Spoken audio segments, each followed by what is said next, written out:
Ah, what a wonderful day to talk about things that most people don't care about. I was looking through some Flat Earth channels one day trying to find some good material to put on the chopping block when I came across Eric Dubay, who has a video on psychoneuroimmunology. Oh no, it seems that the Flat Earthers are expanding their horizons. Just yesterday they're only talking about us living on a pancake, now they're talking about our brains. What's gonna happen next? Tomorrow will they be telling us that reality isn't real? Anyway, psychoneuroimmunology, the word that is composed of 3 different words, and you know what each word means, but you don't know what it means when combined together. What can we learn about it today?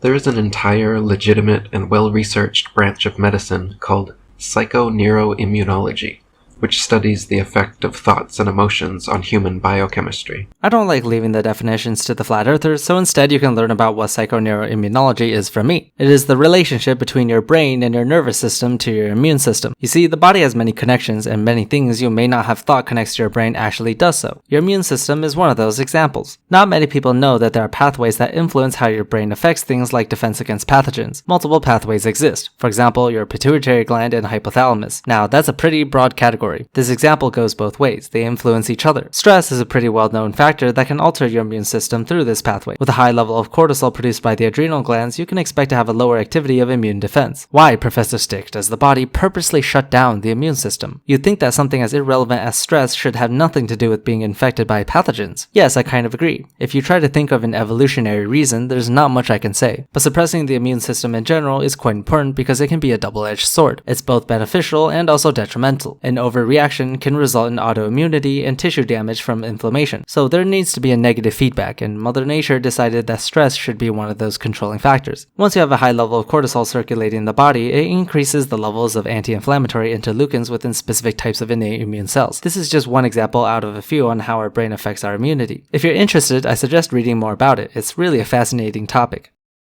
Biologist Dr. Bruce Lipton actually left his tenured university position to pursue his research in this fascinating field. I did a video a while back on Bruce Lipton. He preaches a lot of nonsense on how you can control your body with your mind. It's basically a preach on the placebo effect, but to a much more exaggerated degree. Is this going to be one of those types of videos? Dr. Bruce Lipton wrote, "Until recently, conventional medicine dismissed the role of the mind in the functioning of the body, except for one pesky exception, the placebo effect, which demonstrates that the mind has the power to heal the body when people hold a belief that a particular drug or procedure will effect a cure, even if the remedy is actually a sugar pill with no known pharmaceutical value."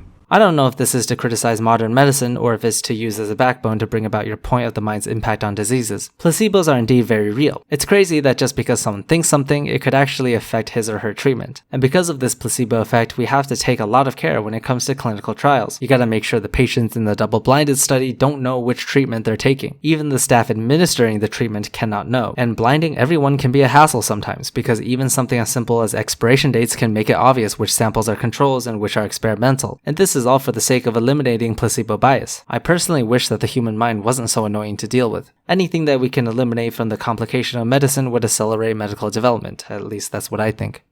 Medical students learn that 1/3 of all illnesses heal via the magic of the placebo effect. I don't know if that statistic is true, that 1/3 of all illnesses are treated by placebos. It seems very outrageously high, and usually you can't tell anyway. But placebo treatments definitely work on at least that percentage of people. Amazing, isn't it? Here's something we have that works on a lot of people, has no side effects, and has no overdose limit. Isn't that amazing? Well... With further education, these same students will come to dismiss the value of the mind in healing because it doesn't fit into the flow charts of the Newtonian paradigm. Unfortunately, as doctors, they will unwittingly disempower their patients by not encouraging the healing power inherent in the mind.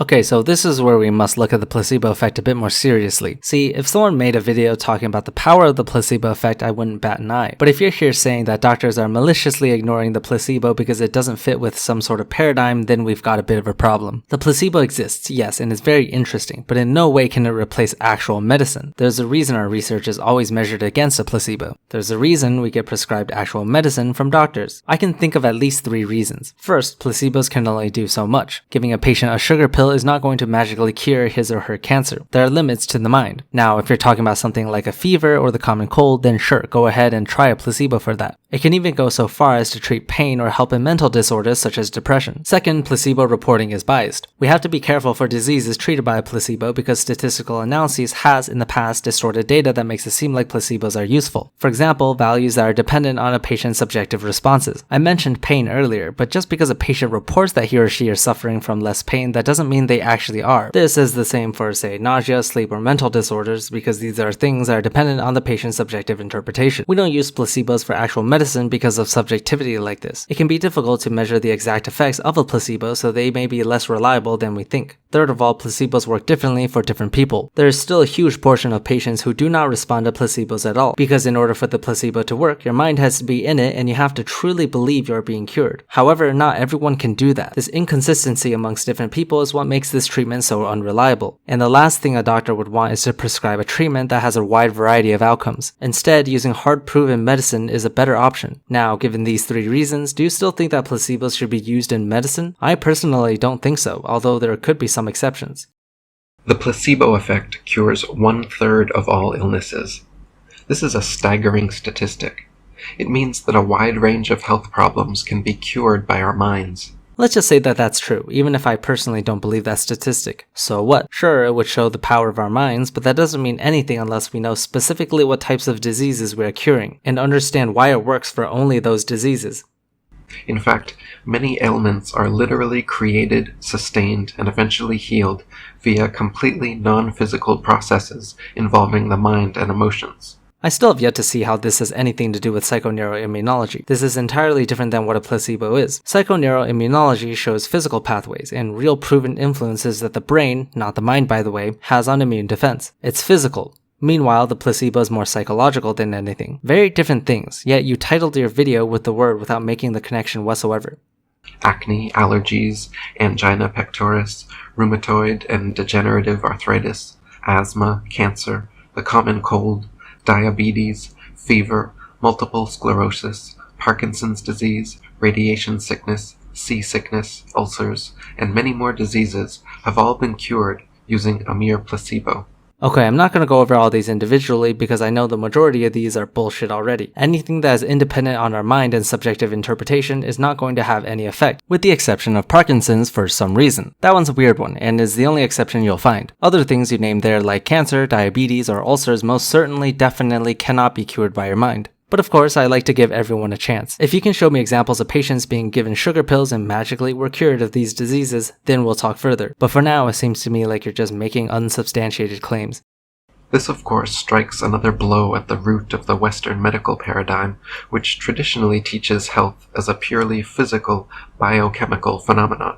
That's not just Western medicine, but also developed medicine in general. Looking at the physical aspect of things is much easier to prove. After we've identified what causes the problem, we fix that problem using a physical method. Now, does that mean that all diseases can be explained by the physical aspects of our bodies? Maybe not. You can make an argument that we don't know everything about reality yet. But for now, let's stick to what we do know, instead of wandering into unknown territory. The non-physical, psycho-emotional aspects of health are dismissively disregarded.